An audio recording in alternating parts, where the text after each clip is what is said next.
vamos a tener la presencia, como lo pueden ver ahorita en pantalla, de la doctora Rebeca Lin.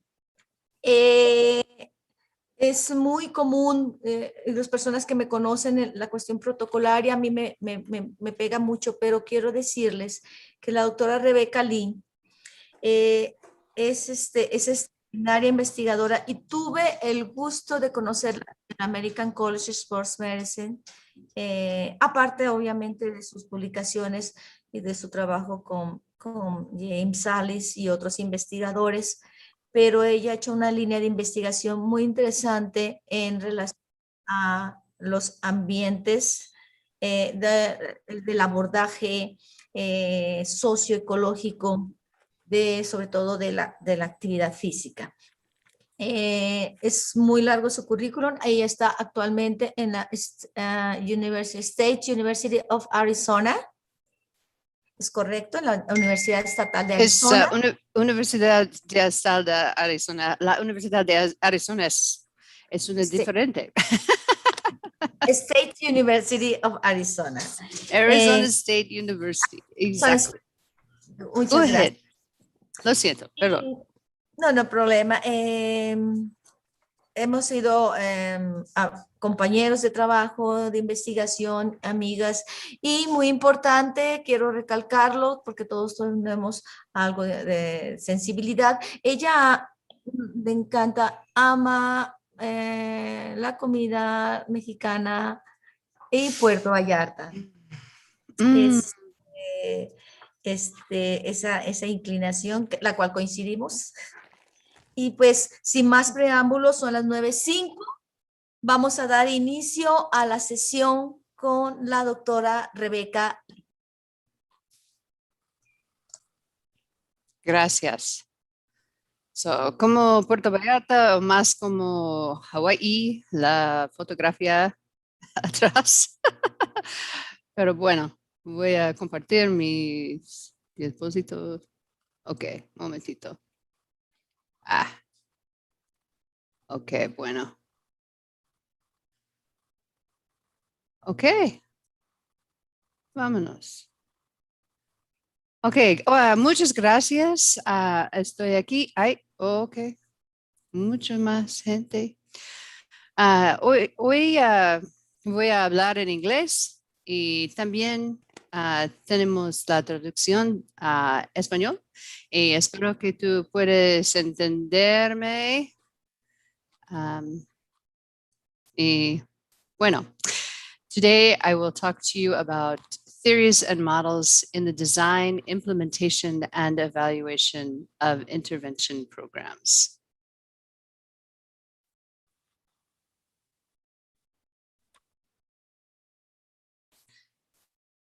And I am Rebecca Lee. Hello. This is a book that I wrote with some colleagues some years ago that has been used and is quite useful about talking about the obesogenic environment, which includes opportunities for physical activity. I am a professor in the Center for Health Promotion and Disease Prevention at the Edson College of Nursing and Health Innovation, and also a senior sustainability scientist at the Julianne Wrigley Global Institute of Sustainability, also at Arizona State University, ASU, where we have many programs and collaborations with Mexico and investigators in Mexico, which is very good. I also was a Fulbright Garcia Robles Core Scholar to Mexico twice, once affiliated with the Universidad de Guadalajara and Dr. Edna and Dr. Juan Lopez y Taylor. And then last year with the Instituto Nacional de Salud Pública in Cuernavaca, and muy interesante. I think most important, you can go to my web page and learn more about me, but if you want to contact me, por favor, mándame un correo electrónico or follow me, sígueme on Twitter at Dr. Lee. And that is the best way, email or Twitter, to reach me. If you have any questions afterwards, or if you would like me to send you a publication, I am happy to do that. Not just for you in the class, but for anyone who's out there in YouTube land. So thank you very much for this wonderful invitation to be a part of this very important and innovative international upgrade course. This is such a wonderful opportunity and such a great gift, Dr. Edna, that you have given to our community of investigators and learners throughout the Spanish-speaking and English-speaking world. So today's objectives. Today we want to leave this place, leave this Zoom room, and understand why theories and models are important. We want to be able to identify 3 or maybe 4 popular theories or models in physical activity research. We want to be able to describe why ecologic frameworks are useful. And we want to be able to explain strategies to incorporate the theories and models into intervention design, implementation, and evaluation. So that when you are planning your intervention programs, you can think about how to measure and understand everything that is happening that can help people to be more physically active or hinder their ability to be physically active.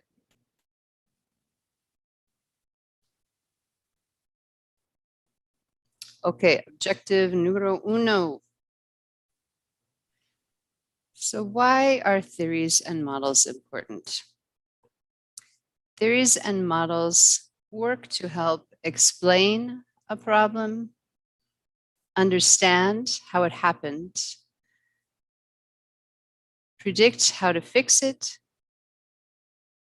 challenge assumptions of what has worked or has not worked in the past, and innovation allows us to innovate with novel solutions to fix the problems. And I will briefly give you examples of each of these. But you can see on the right side of your screen this process of innovation. And at Arizona State University, we love innovation. We are all about innovation. We are consistently ranked the #1 university in the United States of America for innovation. So we love theories and models because they're very important for helping to increase innovation.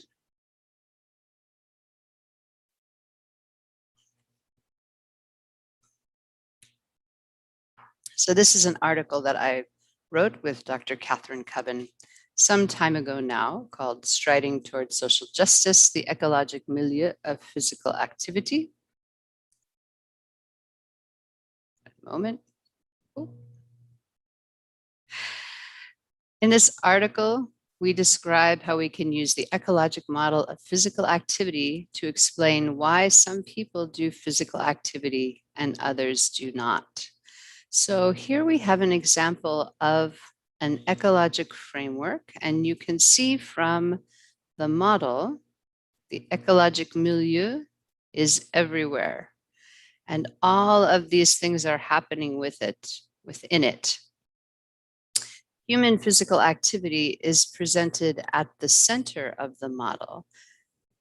And you can see that there are many places where people might do physical activity, many microenvironments. And these microenvironments are all linked and connected together by people. And also, all of these microenvironments are happening within a larger context, a larger macro environment of policies or weather patterns or social norms, all kinds of things. And then there are forces of change that transition through the framework. They come through in and out of our lives, causing dramatic changes. For example, the COVID-19 pandemic has been an international force of change that has changed how everything has happened. And the beauty of the ecologic framework is it gives you a place to understand all of these things that may be happening that can help or hinder physical activity and your program. Okay, hold on one moment. Technical difficulties. So then we think about understanding. And although we can explain our ecologic model, how do we really understand? How do we operationalize each piece of the model? So this is a study that we did with Dr. Galavis and others, and this was in collaboration with Dr. Edna, Doctora Edna, and Mexican healthcare settings. And Dr. Galavis developed a measure of the healthcare setting to understand what was in the healthcare setting to help support physical activity. Because at the clinic, there are doctors, médicos, and nurses who can help to promote physical activity because it is a place of health. So we measured many things like brochures and pamphlets and green spaces and other places, maybe where people could do physical activity, like an exercise room. And we found also something very interesting, these handmade, we would call this a poster in English, but I think it's a cartel in Espanol in Mexico. But it was very interesting because this is something that had been made and put together and put up in the room, the waiting room where patients wait to see the doctor, to help people think about physical activity as something I should be doing. So you can see actividad física and much information about what to do, how to be more physically active, what is the amount of physical activity that you should do, where you should do physical activity. And then you can see examples, some behavioral prompts here to start dancing. It's my favorite. Or to go walking with your friends or family. So this helps us understand how to measure these ecologically defined constructs. Then once we know how to measure these things, we can predict what will happen in the future. So this article recently was published in Obesity Reviews, and it involves an all-star cast of professors, some of whom will be here with you in your class. I think Alejandra Jauregui will be giving a lecture for you. And I believe you also, I don't remember Dr. Edna, but I think Dr. Hino maybe is going to give a lecture for you. And also either Dr. Sarmiento or Dr. Rubio, I cannot remember. But these are the leaders in our field. And we met together in Washington, D.C., in Maryland, actually next door to Washington, D.C. And we developed an ecologic framework to predict what we think would be the best for the future promotion of physical activity.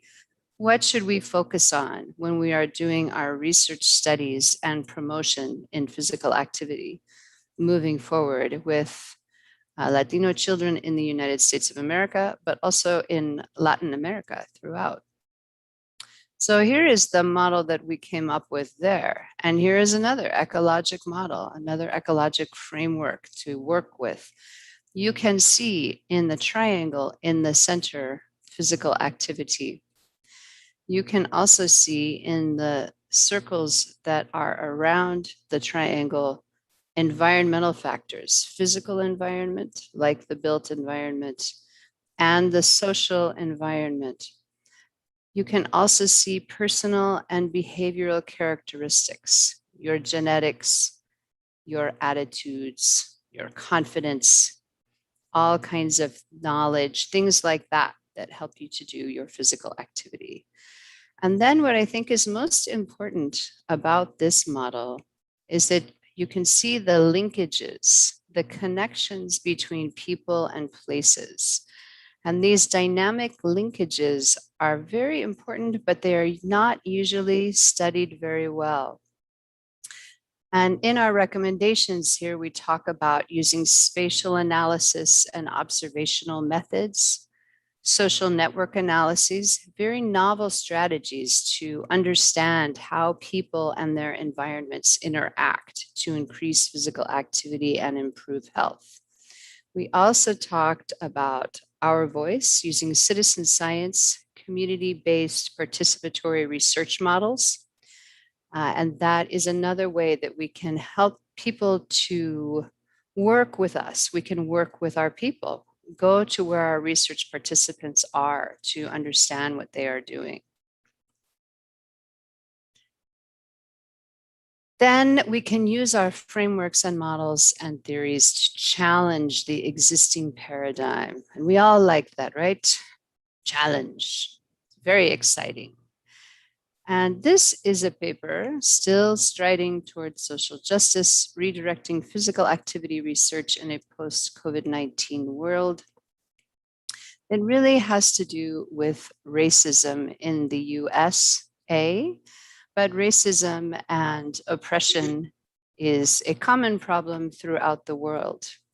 And so this is relevant, I think, for all of us to think about. In this commentary, we use the ecologic model of physical activity to challenge current physical activity research to account for racism as a systemic level force that interferes with doing physical activity. And you can see in this model that we have here, again, another ecologic model. We have physical activity in the corner and many things that are contributing to physical activity or interacting together to contribute to physical activity. And our physical activity can possibly increase or improve some of these other things. So for example, in the mediators box, it's very well established that individual motivation, social support, and self-efficacy are individual within factors that can contribute to my doing physical activity. And the more physical activity I do, the more self-efficacy I will have. But we also know that there are many other things outside of me that contribute to physical activity. And we have talked about these in previous slides, similar sorts of things. You're seeing the microenvironment, the places where people do physical activity, the macro environment that surrounds all of us, policies and social norms, the meso and exo environments that are the linkages and processes that happen between people and places. And then these forces of change that affect all levels of the ecologic framework, as well as physical activity itself. And through our challenging, we are able to use our ecologic frameworks and models and theories to innovate. And this study is a description of some of our work we've done using gardens in early care and education centers. SAGE, Sustainability via Active Garden Education. We use the ecologic model of physical activity to work with our community partners using that community-based participatory research strategy to innovate a garden-based physical activity intervention program. And I think if any of you were in Santiago, we had a congresso there. I can't remember which one it was, but we presented some of this information in a poster session. And I know I had some good chats with people there about it. But this is very unusual to use a garden-based program, and even more unusual to use it to increase physical activity. We will talk more about it in the slides that are coming up. Here we go. So you can see some pictures of our garden-based project. And this is all guided by an ecologic framework. We went to a microenvironment called the school, the early care and education site, these children are 3 to 5 years old. They're very young, and they help learn how to take care of a garden. Gardening helps to promote physical activity because there is some labor involved in the planting and the digging and the watering and the harvesting. And then we played many active games. You can see some of the pictures of the active games. And these concepts of changing the environment, changing the curriculum, helping the teachers to teach new strategies is very innovative and unusual, I think, at least in the United States. Maybe you have better innovation where you live. So we have now, I've told you why theories and models are important. I hope you understand. Oh, if people still coming in who will have missed that important objective, you will have to give them your notes, or they can watch it on YouTube later. Next, we are going to identify 3 popular theories or models in physical activity research. I will actually tell you about 4, but you only have to remember 3. So the 4 actually most popular models came from an article by Duncan and colleagues. And this was published in 2012, but I think it is still pretty on top of it. I think this is still pretty accurate. I think I have this slide in Spanish. Maybe that would be better here. Yes, here we go. So you can see social cognitive theory on the left in the column, and there are many mechanisms and factors in this model. It's quite complicated, but the most commonly used, most supported by research are self-efficacy, and also this notion of reciprocal determinism, el determinismo recíproco. So, and that simply means that people interact with their environment. And then there is the theory of planned behavior. And that really has a lot of complicated stuff going on too, but some things to remember are that having a positive attitude, perceiving that there are social norms that support physical activity, and also believing that you have the choice, your perceived control, can help you to be more physically active. Some of the research is inconsistent because with the theory of planned behavior, all of these things contribute to your intention to do physical activity, and the intention may or may not lead to physical activity because there is all of the other stuff we've talked about in the microenvironment and macroenvironment that may change your ability to do physical activity. Then there is self-determination theory. And this theory has to do with internally based motivation being most important for doing physical activity, your choice and autonomy. Also, believing that you are competent to do physical activity and having social relatedness, social support to do physical activity. Does this sound familiar to you? We were talking about social support earlier, very common. And self-determination theory is really a collection of 3 or 4 smaller theories that have kind of been bundled together into sort of a meta theory. Then there is the trans-theoretical model. And the trans-theoretical model I know very well. I completed my PhD with Carlo Di Clemente, who is one of the fathers of this model. And it is a very interesting model because it helps you to understand how people process through stages of change: pre-contemplation, contemplation, preparation, action, and maintenance.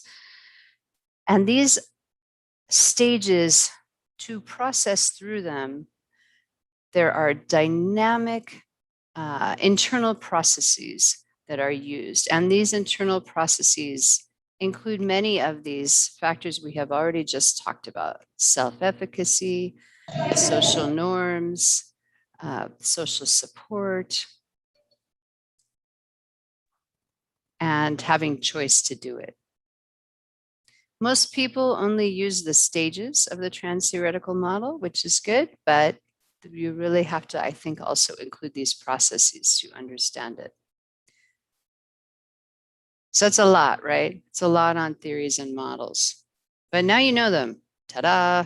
See, quick tour. Just a minute, I'm having trouble getting my slide to advance. Let's try this. Here we go. Okay. Oh, this is, I think this is a poll for you. No, maybe not. Okay, we'll get back to that poll. All right, so what, hold on. A lot going on here.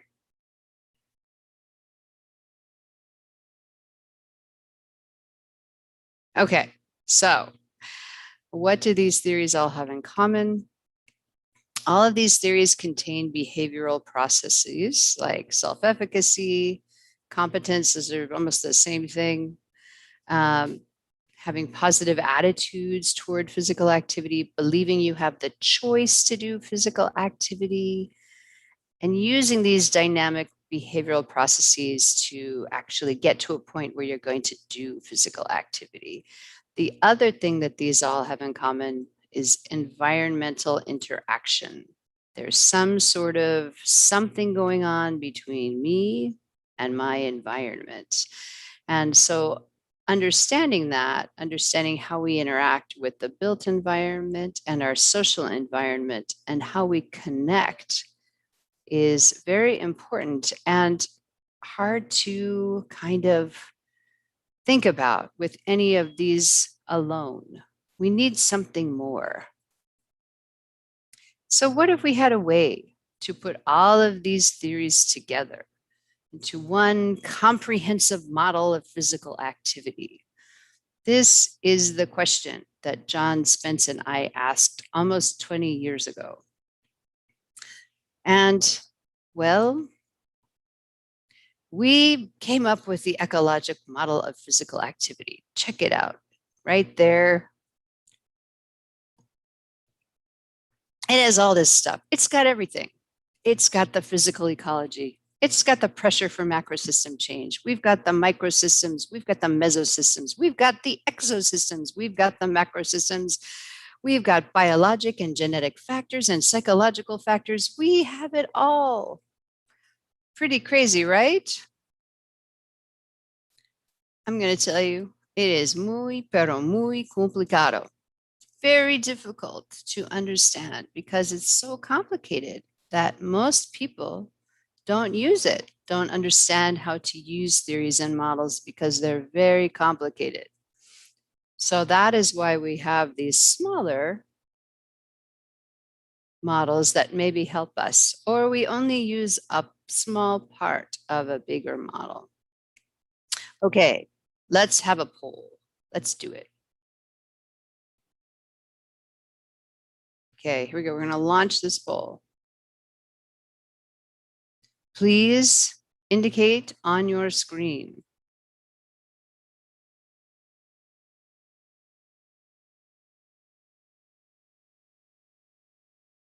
Are you getting the poll? I don't see anybody responding. Oh, we've got chat box going on. Not seeing the poll. Oh, now you are viewing the questions. You are viewing the questions. Ah, here we go.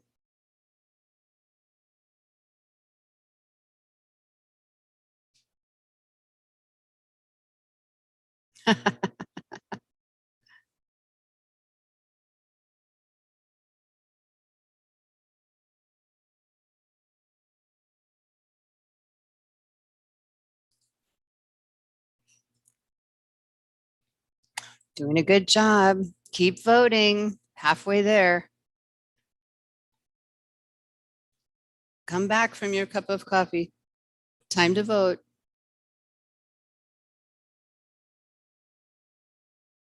Oh.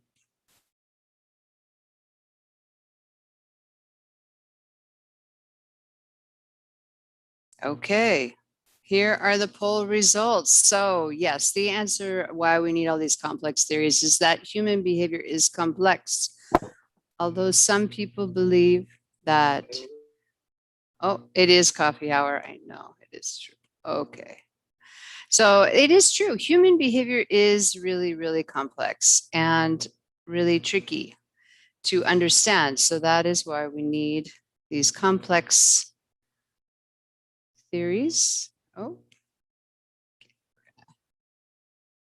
move that over there. Put that back up there.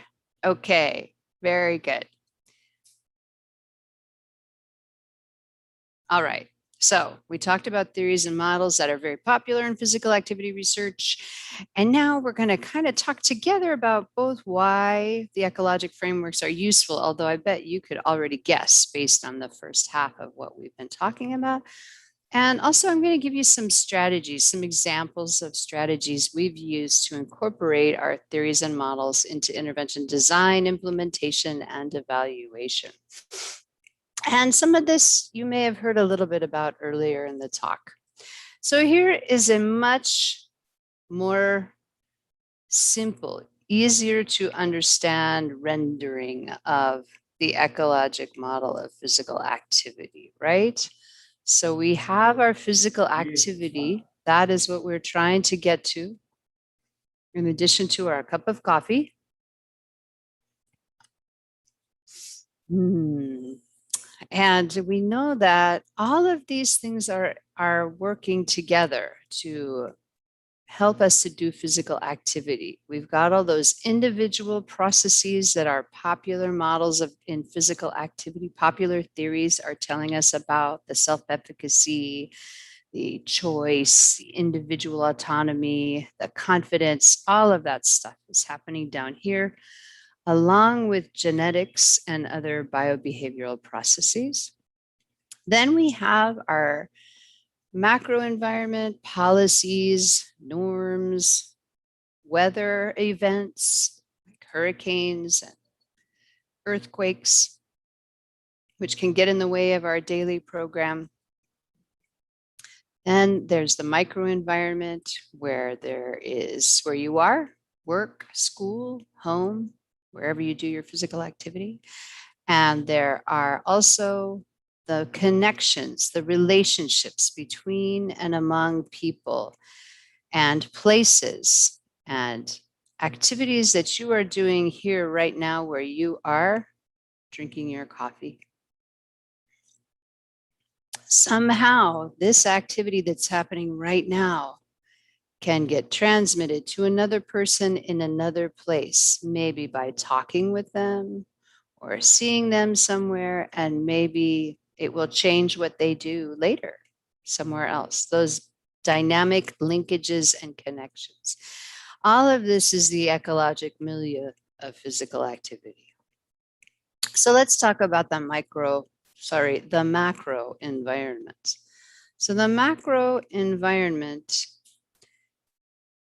often is defined by policies. Policies are probably the clearest example, although there are others, and policies can exist at many places. Policies can exist in settings, like where you live, work, and play. There are policies that govern people, like where you are allowed to walk and where you're not allowed to walk because it's not safe. Urban design. I know many of you are interested in urban design. Green space and walkability are very important activities. I know I've worked in Mexico with some of the parks people, the national organizations about parks and measuring parks and thinking about open space and green space for physical activity. Transportation. There are policies about transportation. In Latin America in particular, there are very good policies about open streets, the ciclovías, on Sundays, and having places for people to bicycle or walk or roller skate. I hope those are still happening. I know there have been many lockdowns because of the coronavirus, but those are really nice, those open streets, because people can be outside where the air is moving and it's safer place to be doing physical activity. Also, there are policies about economic issues, so taxes or incentives, credits for doing your daily physical activity.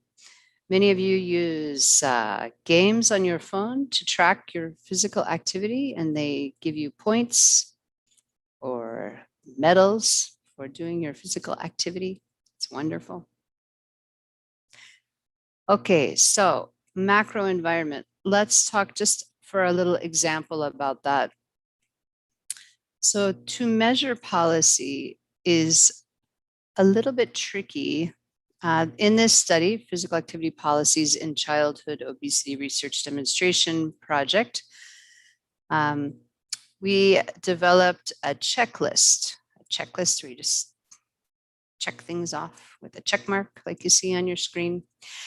And we use the ecologic model of physical activity as a framework for thinking about how to develop a checklist and how to think about policy that would be in a community and in a school or early care and education center that promoted physical activity. So what are all those policies that you would need to think about?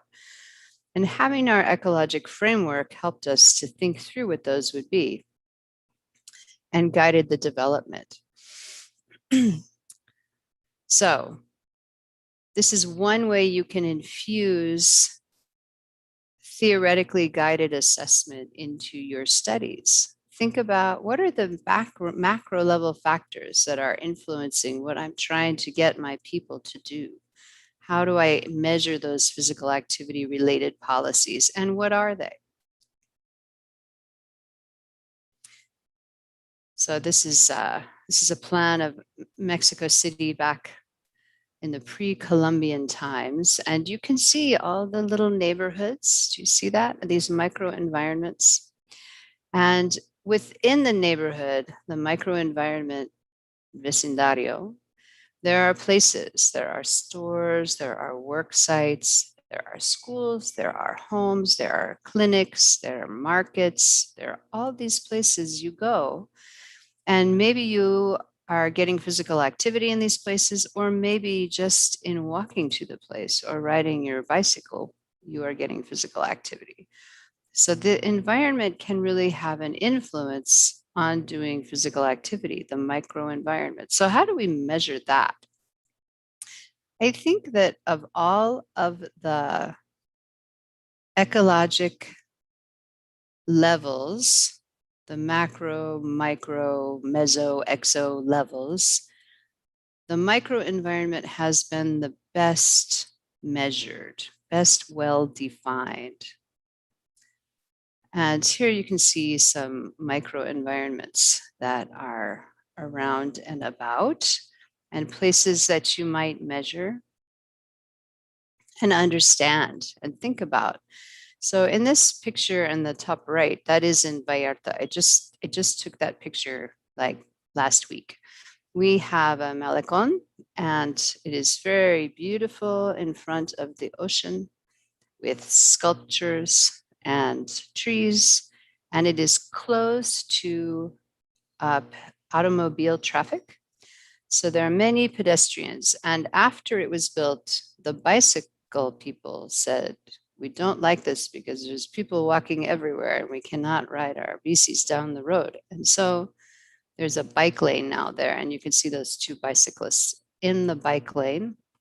So that's an environmental change that has helped to promote physical activity by having a place for bicyclists.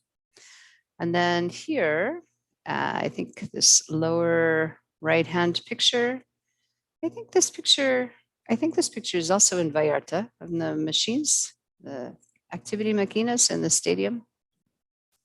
And this is a place where people know they can go and do their activities there. I don't know if those are open right now because of the coronavirus, but normally they're a good place to do activity.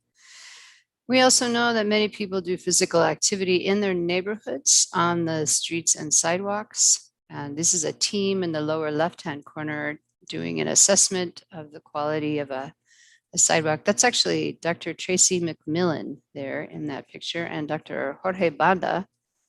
I don't know who the person in the center was. Those people are now famous. This is an old picture. And then also, particularly in Latin America, we like to do a lot of activity in plazas where we dance or play games or whatever. And so these places are very important. We know that having access to them and having access to higher quality resources and goods and services at these resources can positively influence physical activity, increase physical activity.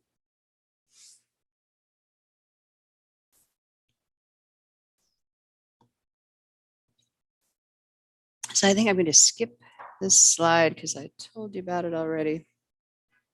I'll just go right here and I'll just tell you that this pedestrian microenvironments, there's been so much work on this, looking at bikeways and safety and attractiveness, having spaces for people. Look at that beautiful picture in the lower left. That is in Monterrey in Mexico. Just beautiful park there, the Fundador Park. You should go on your vacation. It's just lovely after we're finished with the corona. Oh, so here we have another poll. Let's see if we get this one to work. Right, do we want to, your favorite place to do physical activity? Ah, thank you. Oh, we've got a park is coming out strong. Okay, what else we got? Oh, gimnasio. I guess sometimes it's better doing in home, like Yes. this, quarantine, and it's better in home. But sometimes you have most machines to do some better exercises in the gym. Yes, Francisco, great point. I think you're right. For me, it depends a lot on what is happening. You know, when it's raining, I prefer to get on my yoga mat and do my exercise in my house. But if it is a nice day, I prefer to go outside. And I have been too afraid to go to the gym because of the coronavirus, but I think maybe I will go back soon because I had a vaccine. Yay, lucky me. Very lucky. Totally not seeing the chats. Ah, Fundadora Parks. Woohoo. Okay, so you're viewing the poll results. Okay, so the park did win, and it is very interesting. You know, where I am from originally in the United States, most of our parks have been open throughout the entire pandemic. But in Mexico, where I have been staying during the pandemic for many reasons, thank you, gracias a Mexico, the parks often are closed because in addition to providing a space to do physical activity, they also are places where people sometimes get very close to each other and breathe on each other. So that's tricky. I know we all miss the parks when we don't have them. And the gym, another important place to do physical activity and at home. And nobody is out walking on the streets and sidewalks. Maybe they are not pretty where you are. Maybe. Okay, very good. Yeah, I'm so sorry, Brazil. I know it is so sad closing the parks. It's very hard. And also, you know, you need the green space for your happiness, which is crazy. And pollution, yeah. Pollution, contaminants in the air, very not good. Okay, let's move on so we can keep going. Here we go. So let's talk about parks for just a minute. So I am very well known, along with my colleagues, for inventing the PARA, the Physical Activity Resource Assessment Instrument, which is used to measure many kinds of physical activity resources, including parks, as well as gyms or other kinds of multi-use facilities. It has been adapted for use in schools and clinics and other places. It's a very simple assessment instrument. Check boxes. We have very clear operational definitions. I would be happy to send you all of the materials about the PARA. We have them in English and Espanol. So just email me. And the email will be also again at the end. So I think I told you this already, the parks and resources of better quality are very important. And quality is interesting. Somebody brought up air quality. And one thing that is usually pretty good in parks, because of all of the green space, the trees and the plants, the air quality is usually better, which is nice. But sometimes there is trash, or it is not safe. Maybe people are using the park for bad things. So we just have to be careful and make sure we protect our green space. That's a little PSA, as we call them in the US.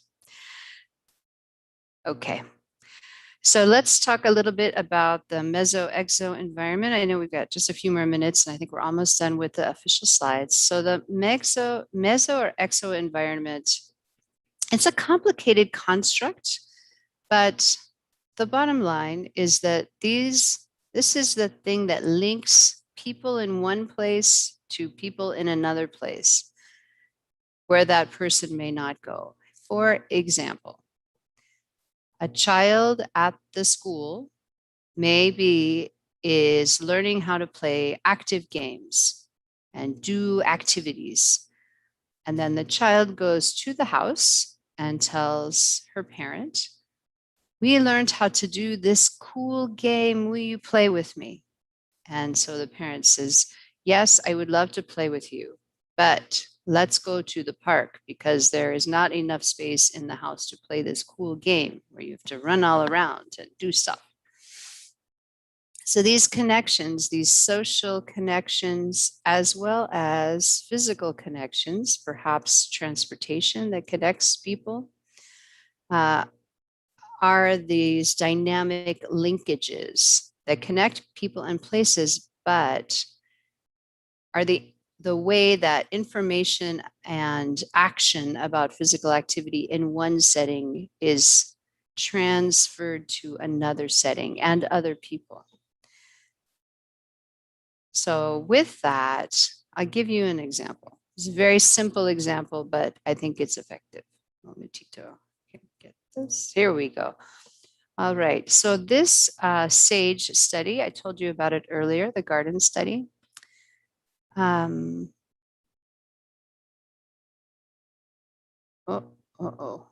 Okay. So in SAGE, we developed newsletters for parents.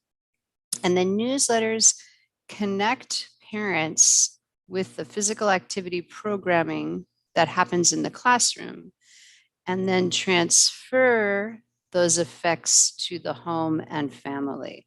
So we are looking to have the effects of our intervention program in the school also have effects in the home. So it's not just the kid, but also the family. They get the benefit of the physical activity intervention program.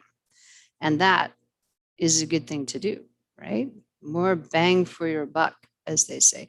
So here's an example. These, I'm sorry, I did not have the Spanish language version of this, but we have both in English and in Spanish these newsletters, and they describe what is happening each week at the school and provide updates on the garden. These newsletters tell our parents what to buy, what is the fruit and vegetable that is in season. And this is in Arizona. So, and as the example has, let's see, things that grow in Arizona. But if we were to do this study in, I don't know where we would do this study. Maybe we'd do this study. Let's go back to Chile. If we're going to do this study in Santiago, I really liked Santiago. I had a great time there. Maybe we would have things that are different that grow in Chile that are different from what grow in the US here. And then we have pictures of what's happening in the garden, recipes, and also ideas for things to do at home and physical activity opportunities that are in the community. The parents told us their favorite part were the fruits and vegetables in season and the recipe of the week. I thought it was very interesting because I thought the favorite part would be the pictures of their kids, but they did not find that to be their favorite. But it's very interesting. So this serves as a connection, as a linkage to our community. Too soon. There are many other ways that there can be linkages and connections. This is just one example. And I'm sure you can think of many ways to help get the most out of your intervention programs, to be sure to transfer the effects of the impact that you have in your setting that you're working in, whether it's a community or a clinic or a school or a work site or wherever you are. How can you make those things that you do in that setting count extra and help other people and other places to be more physically active? Physical activity, most important thing you can do to save your life. Except for smoking, don't smoke. You should never smoke. Okay, so I just want to touch on forces of change. And these are huge influencers that change everything, right? So in the last year, we have seen the pandemic and it has been just terrible, right? We have had many people die, many people have been sick, and it has changed our behavior, right? So now we are wearing masks. I am talking to you on Zoom and the internet. This is never was happening in the past. I would have in the past had to travel somewhere, but it gives us great innovation because we can all be together in this Zoom room from all over the world, listening to me talk and show you these pictures. So it's wonderful.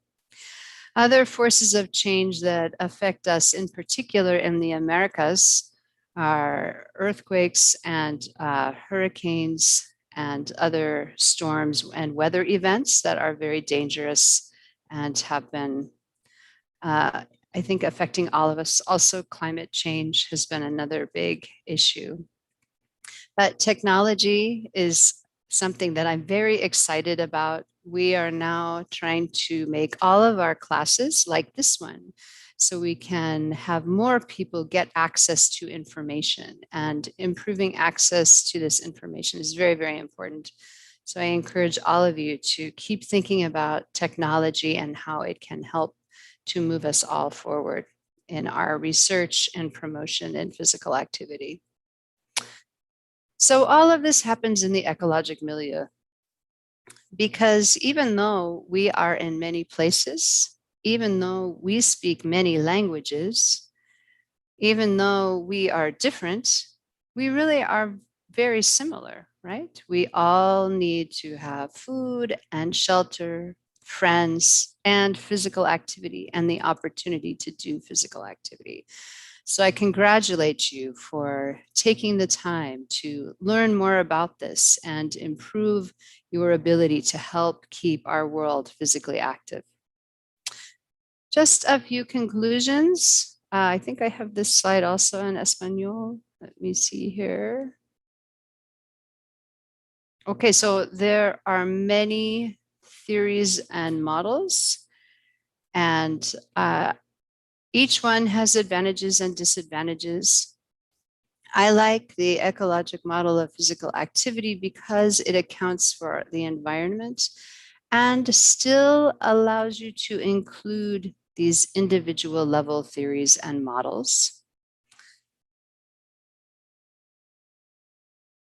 These levels, the macro, micro, exo, meso levels of the environment are very important to measure. And there are ways to measure them and ways to use them to have a very robust intervention program that helps not just your research subjects, but maybe their families and friends also to be more physically active, changing environments, making our lives better quality. And I think we all have to think carefully about forces of change that may be coming in the future, right? So we have to think about our pandemic situation, and that may continue for a long time, and there may be new pandemics. So we have to continue to think of how can we be physically active and still stay safe. Technology is a solution, perhaps, and it is changing all the time. And the fact that you and I are here today is a sign that it is working to some extent. I think also it is worth saying that climate change is also here to stay and is a future force of change that is going to continue to be more extreme. And we need to have ways to manage that. How do we stay active when places are very hot, too hot for humans? How do we manage thermoregulation? What do we do with that? What kind of models and theories do we need to overcome these kinds of grand challenges that are coming to us? All right, so here's my email, releephd@yahoo.com. And if you don't hear right back from me, send me another email. I'm very busy, but I always love working with trainees and students and collaborating with good colleagues. So please feel free. Please follow me on Twitter. I don't tweet a lot, but when I do, I like to think it's meaningful. And you can go to my website. It is pretty lean, but there's stuff there. So that, I think, is all I've got for today. Shall I keep sharing my screen, or would you prefer that I stop sharing? Thank you.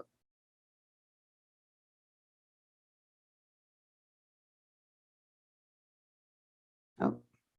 Would you like to stop sharing the screen? Yes. Okay, thank you. Gracias. Gracias, Rebecca. It was a pleasure to hear you again. Gracias, Rebecca, por compartirnos y ser tan abierta. Rebecca ha apoyado toda la investigación que tratamos de hacer aquí en Latinoamérica, en lo cual me siento muy, muy feliz por eso, porque ella siempre quiere compartir, compartir y compartir. Creo que es lo que queremos nosotros actualmente.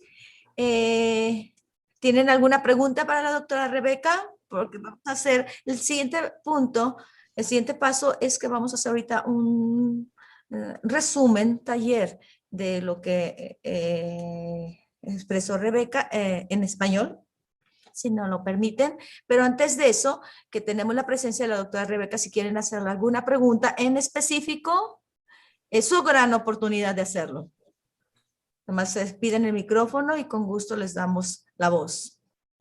Tabriceno tiene una pregunta. Hi, good morning, thanks. Good morning. I'm gonna open my camera. Yes. Sí. Ok, perfecto. Thanks.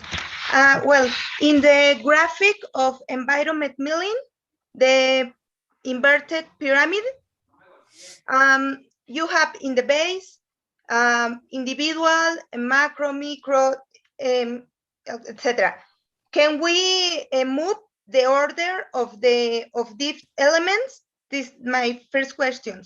And my second is the technology you mentioned as a macro part of the macro environment, but I think that now is the micro environment now, because the connections with people now is important part. Twitter, Facebook, all the social media is one of important how you say, part of the person that influence the activity or physical. Thanks. Gracias. Buenas preguntas. So I think that there are many ways to arrange an ecologic framework. There, you often see the ecologic framework. It looks like an onion with many layers. You see that? But you don't have to arrange it that way. The upside down pyramid is just one way to arrange it. I think it depends on how you can explain your theory or model. And one advantage of ecologic models is they're very flexible and you can move things around. So I don't think it has to be like that. It could be over to the side. We saw another example from Olga's paper that had it was like a circle and it had the triangle in the middle and then several circles around it. And one of those circles around the triangle of physical activity in the middle was individual factors. So it's very variable. And I think so much research has been done already using these individual level variable models that we being physical activity researchers who use an ecologic framework, kind of put those sort of in a smaller box because so many answers are already known. Where for environmental, micro, meso, all that stuff, all that environmental information, so little is known. So it's kind of there's much more discovery to be had.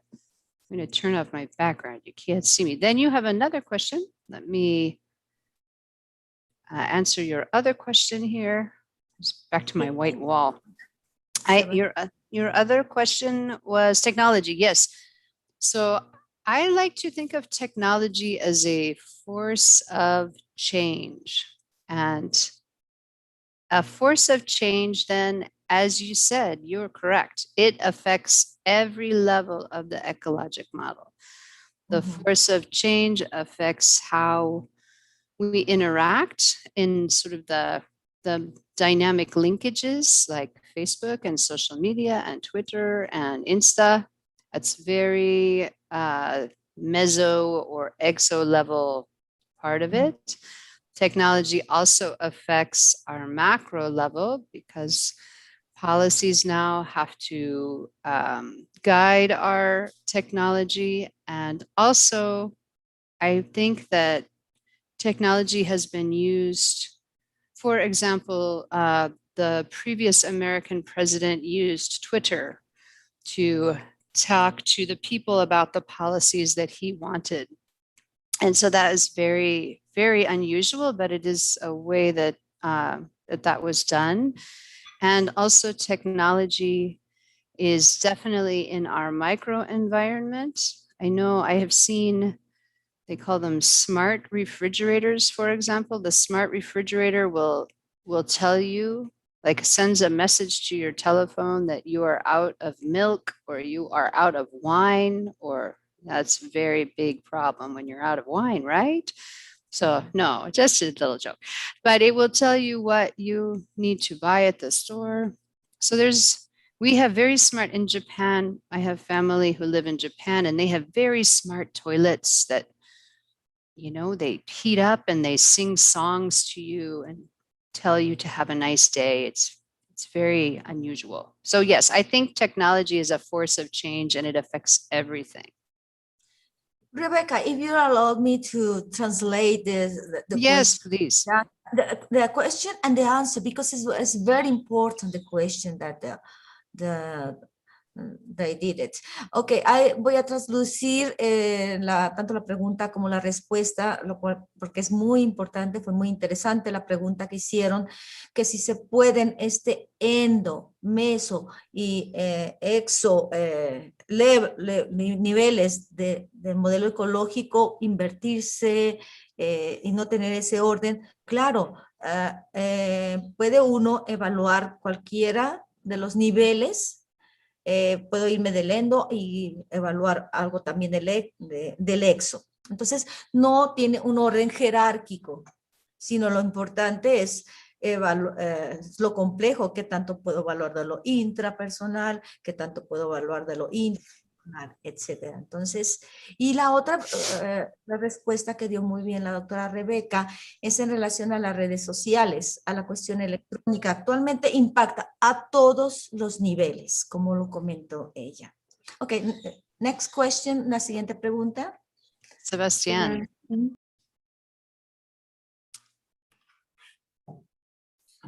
Hi, thank you, Rebecca. Hola. Well, Pleasure. I have a question about something that I didn't see, and excuse me if I just don't see it in your microenvironment slide. It's about culture. What do you think about attitudes and beliefs that are very deep in the culture, and sometimes it may act as a barrier for physical activity promotion? And here in Latin America, I think it's a very interesting theme. Just to know your opinion. Yeah, no, Thank you. I agree. Culture is extremely important. And so I think culture is tricky because we all carry culture within us, right? So it is at some point an individual level factor, but also the social norms of our culture is really a macro level factor. So cultural norms, for example, let me see if I can think of a good one. Oh, this is a good example. I won't tell you that one. I'll tell you another example. A cultural norm maybe in Latin America is that maybe it is not so safe to walk around on the sidewalk because the air is bad and the sidewalks maybe are very small. Or I know in Mexico, they're very packed. There's a taco stand and a tree and a basura, trash bin there. And you have to walk in the street. And so that would not be where you would do your physical activity, right? So I think that's true. And I think also the roles of women and men can be very tricky in Latin America, very different, because what women are allowed to do and what men are allowed to do are different because of cultural norms. So I think that is a big macro level factor that influences whole countries and communities of people, but also exists internally in terms of what culture you want to identify with. Dr. Edna, would you like to translate that? Claro, yes, claro. Thank yes. you. Gracias. Gracias, Sebastián. Sebastián comentó algo muy interesante, el incluir la cultura, de lo importante que es la cultura, no tanto para Latinoamérica, sino para Europa y para Asia y para todo el mundo. Y la doctora Rebeca lo comenta que esta tiene que ver como con normas sociales, social norms, y se enfoca, lo podemos ubicar, si vamos a evaluar la cultura, esta correspondería al nivel macro. No sé si recuerden dónde estaba endo, meso y macro, y dentro del macro está lo político, lo social, y ahí se incluiría lo cultural. Entonces, es un factor que nosotros tenemos que tomar mucho en cuenta, y mencionó algo que es interesante, género. Género no solamente se encuentra en el aspecto intraindividual, sino género, al igual que la cultura, está dada en este aspecto, pero también en las relaciones interpersonales, en la misma comunidad y en el aspecto del macro nivel. Entonces, en suma, lo que se comentó fue que la cultura sí es un determinante, ahorita vamos a ver en el resumen que es un factor determinante en muchos de los comportamientos, pero estos son sociales dados por una comunidad. Recordemos que aquí sí la cultura es comunitaria y que sí se ubica dentro del macro nivel. ¿Alguien más tiene alguna pregunta? Bueno, sí, tenemos una pregunta en el chat y también Luis y José. Un momentito, Luis y José, la pregunta de Sonia es, hola Rebeca, gracias por tu contribución, es importante, muy bien, gracias. Question related to how do public policies or governments influence the development or not of physical activity? Well, I think that is another lecture. How much time do you have? We could talk about this all day long. I think that public policies and governments can have a big influence on physical activity in many, many, many ways. I will give you two examples. One policy strategy from the government that is very popular right now, and I think you will hear about in this class, is the implementation of national physical activity guidelines and report cards. So that is something that I know Mexico has been working on, and also many other countries in Latin America. So having guidelines and having information from the government that the government says you should do physical activity and here is what you should do, and then provides a report card of how well our country is doing. I think that is a huge, important policy issue. Then there another example of policies that the government can do that has been very good and very strong in Latin America is the regulation of public spaces.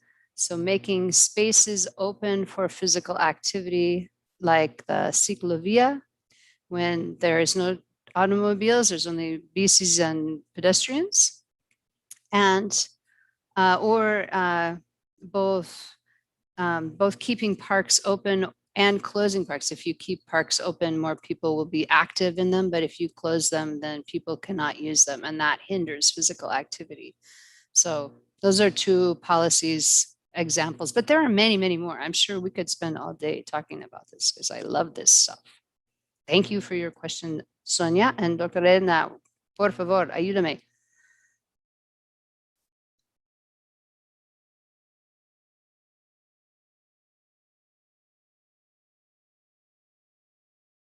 Doctora Edna, está on el mute. I can. There you go. Oh, you're back on mute. Ay, el Zoom es bueno, es maravilloso y es malo.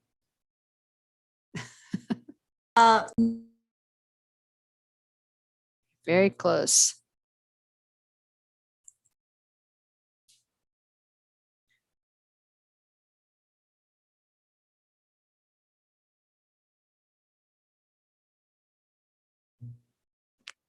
El micrófono de la doctora Edna está cerrado.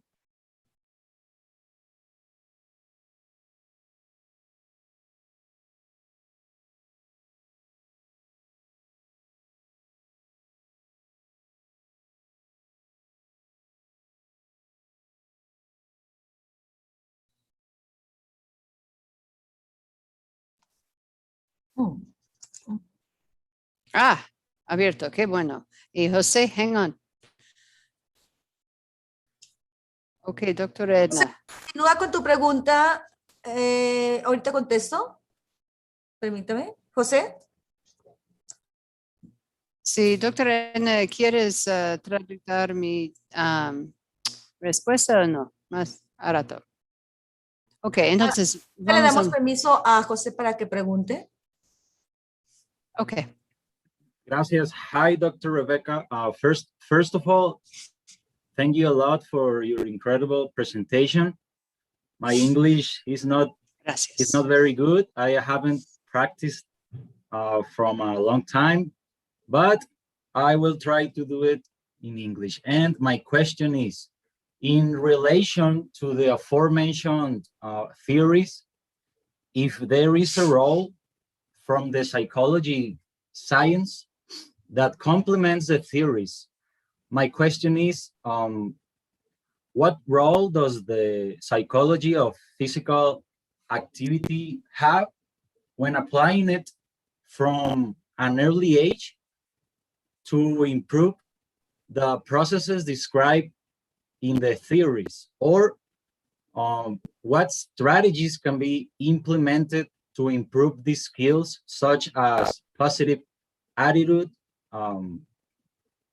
self-determination from an early age? I mean, how to develop these skills from an early age, since it's a key age to influence changes in society in relation to the practice of physical activity. Very good question. I agree with you that these strategies must be implemented very early, before the age of 5. So my experience with this is mostly from the United States. And in the United States, we have had problems in our schools. We have trouble offering physical education. So one strategy is to increase activity through other kinds of learning opportunities. For example, in the SAGE study, we were learning about the garden, but in order to do that, we sang songs and played active games. And one student of mine, Jake Shashulsky, studied the motor behavior skills development of the young children, and participating in these activities does improve motor behavior, motor development. And I think the thing that is so interesting is that we used experiential strategies in SAGE, like encouraging children, prompting them to be active, and increasing self-efficacy that they could do these things, and also imaginary pretend plays, psychodevelopmental theories of psychology. So this can all be used, and it should be used early on. I agree, but often physical education is not in schools. So that is why we try also to connect with parents through that dynamic connection with in our case, just with the newsletters, so that there is a coordinated effect of both school-based learning and home-based learning. But I think it's very important. It's a big question. That's another class we can have. And I'm putting Jacob's name, Jacob Shashulsky, in the chat. Thank you. Okay, voy a traducir, estoy hablando en inglés. Acaba de hacer José García una pregunta muy importante. ¿Qué modelos, qué teorías cognitivas que ya vimos el transteórico, el comportamiento planificado, la autodeterminación, en los niños, en los preescolares? ¿Cuál es lo más recomendable? La doctora Becalí, como también lo comentó en su presentación, habla de que lo más recomendable en como estrategia, la mejor estrategia es lo de active games o juego activo. El juego activo que tiene es un modelo que les recomiendo que lo revisen, es interactivo y tiene mucho aspecto de modeling o modelaje. Y dentro de ese modelaje, ¿por qué? Porque incluye la familia. Entonces, y incluye tanto a la familia, pero también incluye modelaje por parte de los instructores. O sea, que realmente el juego activo no nada más es el juego activo para el niño, sino también el juego activo interactivo de manera activa con el que está indicando el juego. Entonces, esta es una manera, eso es una estrategia efectiva para transmitirlo. Y aunque no se comentó, doctora Rebeca, la cuestión cognitiva, ¿cuál es la cuestión cognitiva más importante? En el juego activo es el aspecto de las técnicas motivacionales que podemos agregar ahí en este juego activo. Otra pregunta. ¿Alguien más tiene levantada la mano? Luis. Sí, Luis. buenos días. ¿Pueden escuchar? Sí. Sí. Bueno,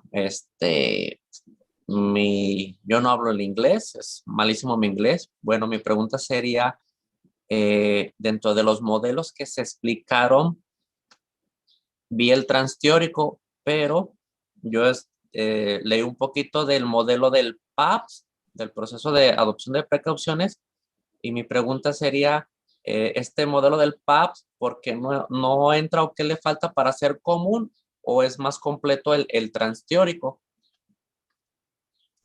Ok, el modelo de transteórico es menos completo que ¿cuál modelo? El PAP, proceso de adopción de precaución. Y doctora Edna, dime en inglés, ¿proceso de qué? The model of precaution, modelo de precaución, perdón, Luis. Model of precaution. Sí. ¿Quién propone ese modelo, Luis? Ay, no recuerdo, es modelo de precaución de adopciones. Precaution model of adoption of behaviors, I guess. Is that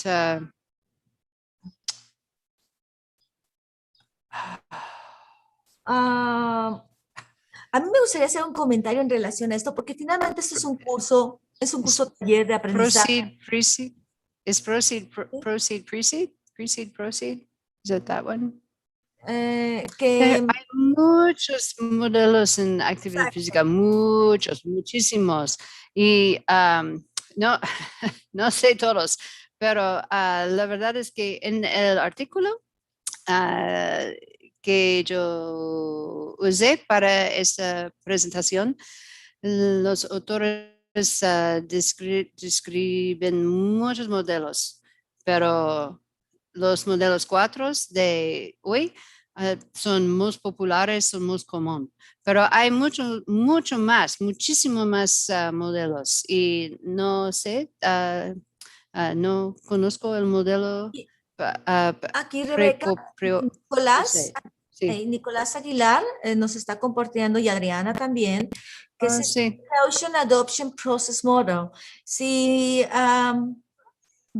tienen el micrófono abierto, a mí sí me gustaría, como es un curso, insisto, estamos para aprender todos, pudieran compartirnos, Adriana o Nicolás.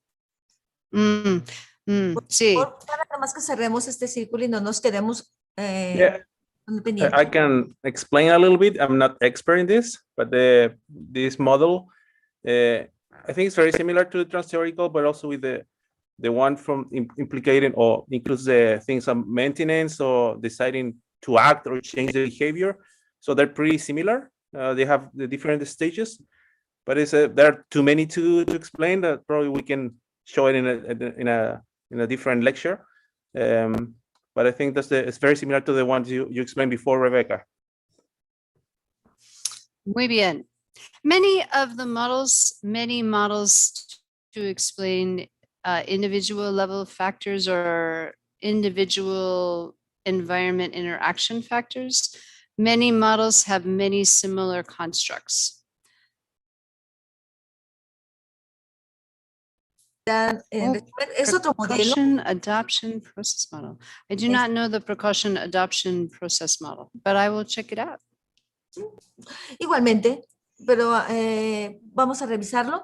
Pero lo que comenta la doctora Rebeca, que muchos de los modelos manejan similares constructos cognitivos, porque finalmente pues somos una solamente y tenemos diferentes, todos tenemos estas diferentes maneras de pensar, se las construimos, las tenemos definidas como constructos y que finalmente todos los modelos llegan a abordar todos unos 3, 2 constructos en relación a esto. Pero hace interesante, nos llevamos una tarea todos, que yo también era... que no había escuchado este modelo. Muchas gracias. Otra pregunta que tengan, porque tenemos que irnos, son las 10:28 al resumen de la sesión que voy a presentarles ahorita. Y para agradecerle a la doctora Rebeca Lee su presencia. Si tienen alguna otra pregunta. José García quiere hacer nuevamente otra pregunta. José.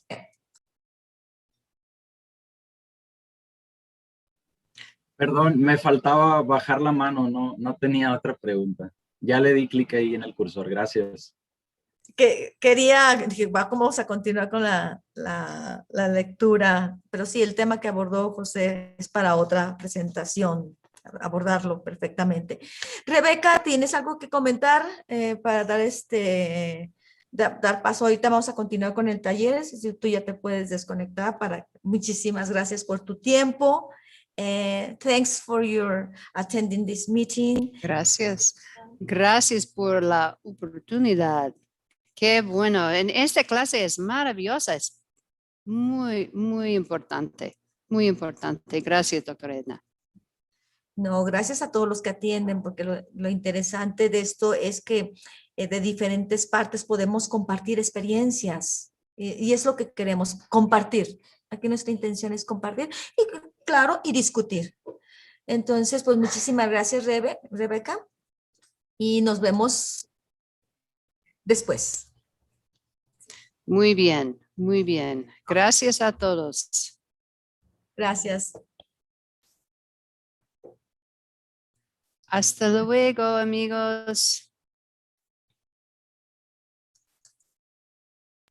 Bye.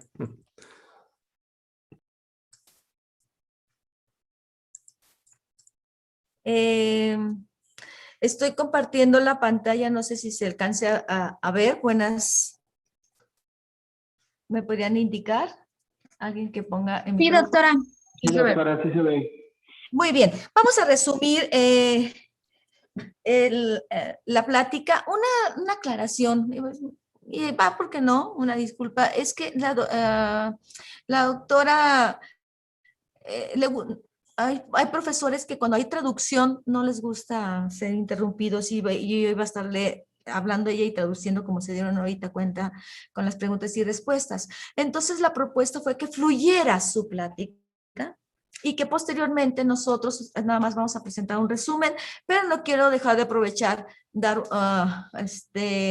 promocionar, pues que estamos celebramos el Día Mundial de la Actividad Física, también el Día Mundial de la Salud, un día posterior, y con el lema un poco vale mucho. Yo vi sus promociones tanto en Chile como en Colombia, en Brasil, en Estados Unidos y Europa, haciendo alusión a la celebración de la actividad física. Bueno, tomé esta frase del profesor Andrés Oppenheimer y se me hizo muy interesante lo que comentó, que no mires para atrás, mira para adelante y ten visión periférica. Y aquí quiero enfatizar en qué recae, qué podemos resumir de este abordaje ecológico de las problemáticas en salud. ¿Por qué tenemos que hacer un abordaje ecológico? Porque tenemos que tener esa visión periférica de cualquier problema de salud. Entonces, el modelo ecológico, ¿qué es? ¿En qué podemos resumir? En la salud pública, los modelos ecológicos se refieren a las interacciones de las personas con su entorno físico y sociocultural, ¿sí? Esto es muy importante. No nada más tenemos el problema, sino que este problema está dado por las interacciones que hay interpersonales con la comunidad y con la sociedad. ¿Y qué caracteriza al modelo ecológico? Porque son intervenciones, cuando nosotros vayamos a hacer una intervención, las intervenciones serán a multiniveles y van a estar basadas en estas etapas o en estos procesos o componentes que ya definió la doctora Rebeca Lee, MesoExo, ¿sí? Bueno, me lo brinco muy rápido, pero este documento fue el primero que presentó. Yo le voy a pedir a la doctora Lee, que muy bien en su presentación nos presentó artículos recientes para compartírselos y que ustedes puedan leerlos. Una de las intenciones de este curso es que si tenemos al profesor experto, que él nos comparta su información y nosotros servir de vínculo para que ustedes la tengan, que nos llevemos un pedacito de la doctora Rebeca Lee a través de sus artículos. Bien, que en relación al modelo ecológico, entonces podemos ver que hay diferentes dominios. La palabra de dominios lo propuso el doctor James Sallis, y en relación a actividad física hay el dominio de recreación, de transporte, ocupación y hogar, lo simplificó muy bien. Pero lo que sí es importante, cuando nosotros apliquemos el modelo lógico en nuestras intervenciones, recordemos que va a ser multidisciplinario. Y al hacer multidisciplinario, cada disciplina, nutrición, psicología, medicina, va a aplicar sus métodos, sus conceptos para abordar el problema.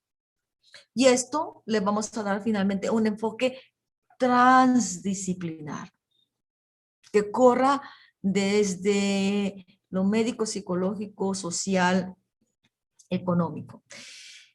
Y los modelos ecológicos, nomás como una cuestión de historia, no nacen porque se le ocurrió a alguien. No, esto nace de un fundamento muy importante que lo conocemos nosotros como los determinantes de la salud, que son muy parecidos, ¿no? Si se fijan, existen los factores intrapersonales, los factores, acá la manejan como de estilos de vida individuales, redes sociales y comunitarias, y todas las condiciones que hay ambientales, por eso se conoce como socioculturales y debe incluirse también en el aspecto económico. Y cuando vemos todo esto, daría miedo, caray, yo voy a aplicar el modelo ecológico, tengo que evaluar todos estos aspectos. No. Y como bien preguntaron, yo puedo correr de aquí y evaluar acá. Puedo correr de aquí, evaluar aquí. O puedo evaluar solamente estos aspectos. O sea, el modelo ecológico no dictamina hacer pasos, sino simple y sencillamente te dice que hay una relación y que esa relación es conveniente que la revises. Y que obviamente el otro fundamento, no solamente de los determinantes, sino que también la misma salud, porque bueno, este curso está diseñado para poder diseñar programas de intervención en salud para mejorar la salud del individuo. Tenemos que al hablar del estilo de vida, lo importante, vean, contribuye un 43% en lo que es cuestión de salud y enfermedad, el estilo de vida, y el estilo de vida lo que le caracteriza es tener multiniveles, es que el estilo de vida es ecológico per se. Esto es lo que podemos resumir de una manera muy concreta lo que comentaba la doctora Lee. Y si se fijan, son diferentes términos. Ese es el término que se propuso por el doctor James Sallis, en donde maneja ambientes. Y la cuestión la separa muy bien lo interpersonal de los ambientes y de los contextos. Pero se fijan, todos son similares. Fíjense, este es un abordaje para el manejo de la obesidad. O sea, que el modelo ecológico aplica para todas las cuestiones de todas las enfermedades, pero también para la salud. Este es el complejo del modelo ecológico.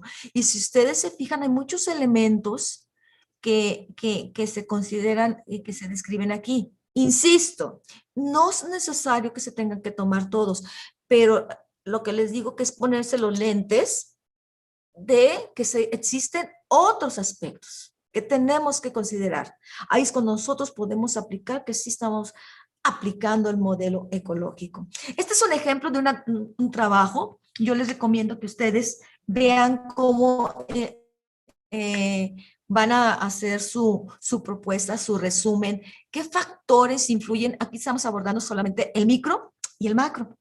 Y aquí vemos en el micro que de la escuela, que del hogar, que del barrio, y de estos, qué aspectos físicos, qué aspectos económicos, qué aspectos políticos o socioculturales pueden influir y pueden marcar cuáles ustedes podrían incidir. Si se fijan, son muchas cosas, pero ustedes, yo nomás quiero trabajar en este punto, pero yo voy a tener en cuenta que pueden influir otros aspectos culturales y físicos para que se lleve a cabo este punto, ¿sí? Entonces, es realmente una descripción de todo, como nosotros lo conocemos como variables intervinientes en este aspecto o variables independientes. Nada más para que recordemos que, insisto, que esto no nació solo. Anteriormente nosotros lo conocíamos un método similar que era el árbol, la descripción del árbol, de tree, en donde poníamos que había diferentes aspectos que influían y cómo estos aspectos iban a determinar, aquí por ejemplo, los factores de urbanización, de cultura, y que estos finalmente resultaban en el manzano, ¿verdad? Resultaban en la patologías que hay. Entonces, el ejemplo, hay muchos ejemplos del uso del marco ecológico que ya presentó la doctora con sus mismos estudios, eso es muy importante, y veamos cómo, aquí les traigo el ejemplo de un modelo ecológico que se aplicó con adolescentes, y vean lo interesante, así es el modelo. Nosotros aplicamos las intervenciones y vemos en qué entorno o ambiente se va a influenciar. Y por lo tanto, nosotros tenemos el resultado. Bien, entonces vamos a hacer una práctica de integración de este abordaje ecológico. Y voy a lanzar la pregunta nada más para cerrar esto. Nosotros mandamos una recomendación dietética. Para hacerlo ecológico, ¿qué tendríamos que hacer? ¿Qué tendríamos que revisar? ¿Qué factores tendríamos que checar o incluir al hacer la recomendación dietética? ¿Alguien quiere comentar? Aquí, por ejemplo. Yo, doctora. Sí, adelante. Yo creo que en la recomendación dietética, digo, no soy nutriólogo, pero hay que tomar en cuenta mucho el nivel socioeconómico de cada persona y la cultura de alimentación de dichas personas también. Ok, entonces ya vamos con un punto, la cultura de la persona. ¿La evaluarías la cultura de ella, intraindividual, o la cultura familiar, o la cultura de la sociedad, de cómo comen los de Oaxaca o cómo comen los de Guatemala? Sería ese punto, ¿verdad? Y si se fijan, entonces que empezamos a subir los niveles de abordaje y no solamente mandar la recomendación dietética. ¿Alguien tiene algún otro ejemplo? Sí, la disponibilidad y el acceso a ciertos alimentos de acuerdo a la región donde vive. Ok, y si se fijan entonces, tú tendrías que evaluar el acceso de estos alimentos. Nosotros hicimos un estudio junto con la doctora Rebeca Lee, en donde evaluamos en 400 metros de las colonias de las personas donde vivían, cuántos puestos había. Y encontramos que había puestos de la mañana, puestos de la tarde y puestos de la noche. Los tacos de la barbacoa de la mañana con las tortas ahogadas, y de repente ya pasamos, ya no estaban esos puestos y en la noche estaban gorditas, etcétera. Entonces, si nosotros le daremos mayor realce al hacerle una recomendación a la persona dietética, oye, te recomiendo que hagas algo saludable, que cuando comas fuera, hagas comidas saludables, pues va a ser muy importante que nosotros hagamos un diagnóstico, abordaje de lo que ella tiene de acceso y preguntarle o evaluar físicamente. Nosotros evaluamos físicamente y preguntamos los gustos de qué les gustaba comer por fuera. Entonces, si se fijan, ahí es cuando aplicamos el modelo ecológico. Estamos tomando en cuenta otros aspectos que no sabíamos. Muy segura que ustedes han hecho investigaciones e intervenciones y no sabían, bueno, que estaban realmente abordando desde un punto de vista ecológico. ¿Alguien más que tenga algún comentario? Porque este es un resumen nada más. Yo, doctora. Sí, dígame. Yo creo que, bueno, de manera como general, como usted lo menciona ahí en el gráfico que nos pone, es conocer la realidad de la persona y tratar de comprender su postura ante las cosas que lo rodean y ante las cosas que hace. Porque hablamos, por ejemplo, de las actitudes. A lo mejor es una persona que lleva años sufriendo de depresión por obesidad y entonces no va a ser su misma actitud hacia dejar de comer un alimento que a lo mejor le ha servido como de fuerza, por decirlo así, para superar su vida en X momento. Entonces va a ser algo que le va a costar mucho más que a otra persona que no tiene ese apego con ese alimento. Entonces, más allá de considerar las acciones, las actitudes, las cuestiones del entorno, creo que debemos de tomarnos un poco de tiempo para conocer a la persona primeramente y poder detectar de qué forma tenemos que ir trabajando y qué aspectos ir fortaleciendo para que el resultado de la dieta sea favorable. Gracias, Natividad. Sí, efectivamente, casi muchos de las investigaciones o abordajes anteriores eran enfocados solamente al aspecto intraindividual, que le conocen como el factor micro, dentro del micro, el intraindividual, pero hay otros factores que están influyendo. Yo solamente aquí quiero resumir con un ejemplo de cómo es el abordaje ecológico. El abordaje ecológico no solamente se dedica a preguntar cuánto salta la rana, cuántos saltos hizo, 15, 20, con qué potencia los hizo, sino que pasaríamos a ¿por qué salta la rana? ¿Por qué pudo saltar? ¿Quién la dejó saltar? Los interpersonales. ¿Hubo factores? ¿La familia la dejó saltar? ¿La familia promovió que saltara? ¿Los amigos promovieron que saltara? ¿O le impiden que salte menos? ¿Y dónde salta? ¿En qué superficie salta? Que es el ambiente.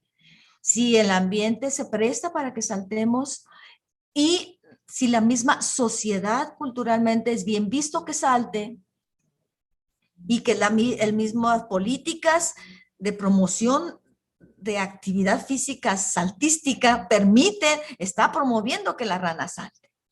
Entonces, es toda la visión de un simple hecho de que la rana saltó con esa visión ecológica. De todos estos, yo puedo escoger, por eso están en cuadros en blanco, yo puedo decidir en qué cuadro me voy a ir enfocando a revisar, entonces estaré haciendo una visión ecológica.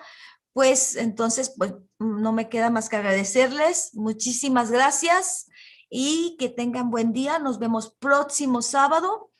Les recomendamos, nomás como las tareas, realmente no queremos que este curso sea una carga, sino que sea un gusto de decir qué vamos a revisar, qué vamos a aprender. Les recomiendo que revisemos la guía, ahí vienen los modelos ecológicos diferentes que se han visto. Y ustedes ir haciendo una propuesta de un abordaje ecológico con la temática que ustedes quieren abordar. Pues muchísimas gracias y nos vemos en el siguiente sábado. Si alguna duda, perdón, yo estoy despidiendo, pero espero, ¿tienen alguna duda, pregunta? Pues muchas gracias. Que tengan buen Gracias, doctora. Buen día. Buen Gracias, doctora. Buen día. Gracias, doctora.